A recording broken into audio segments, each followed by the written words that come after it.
5টা সাইন যেটা বুঝিয়ে দেয় যে আপনি ইমোশনালি ম্যাচিওর।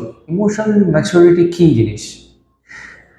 দেখুন, ছোটবেলা থেকে আমাদের কিছু ডেভেলপমেন্ট নিডস থাকে, সেগুলো যদি ফুলফিল হয়ে থাকে কারোর সঠিকভাবে, তাহলে বলা যেতে পারে সে মানুষটা emotionally mature. It's all about memory.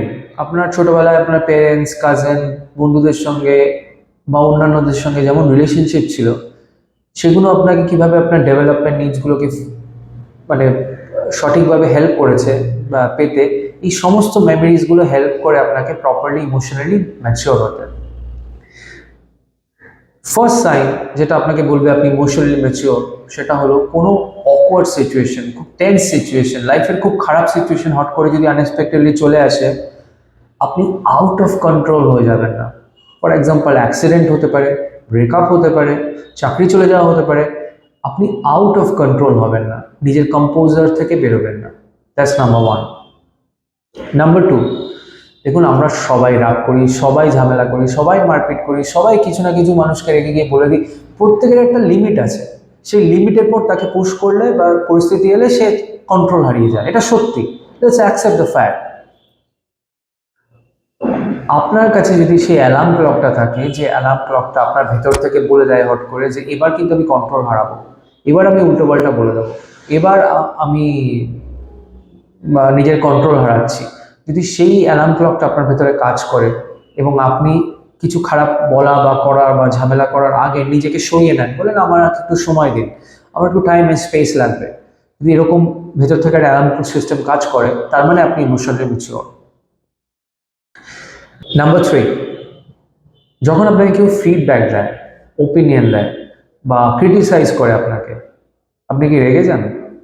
আপনি কি অ্যাভয়েড করেন তাদের? নাকি আপনি শোনেন চুপচাপ? চুপচাপ শুনে পেশেন্টলি ভাবেন যে সত্যি এগুলো ঠিক, এখান থেকে কিছু আমার নেয়ার আছে কি বেটার করার জন্য নিজেকে? যদি আপনি শোনেন এবং সেগুলোকে ইউজ করেন নিজের বেটারমেন্টের জন্য, ইমোশনালি ম্যাচিওর। নাম্বার ফোর, সবাই আমরা ভুল করি, আপনিও ভুল করেন। যদি তুমি তোমার ভুল করার পর তোমার মনে হয় তুমি ভুল করেছো এবং অ্যাপোলোজাইজ করো যে হ্যাঁ আমার ভুল হয়ে গেছে, আমার মাফ করে দিন, আমি আর এরকম কাজ করবো না, I think I am sorry, আমার মনে হয় এটা আমি ভুল করেছি, না বুঝে যে সরি বলতে জানে, সে ইমোশনালি ম্যাচিওর। নাম্বার ফাইভ, অনেক সময় অনেকে আমাদের বলে যে আপনার জন্য আমি হার্ট হয়েছি, আমরা অনেক সময় বলি তাদের যে আপনি খুব সেন্সিটিভ, আমাদের কোনো প্রবলেম নেই, আপনার নিজের প্রবলেম এটা।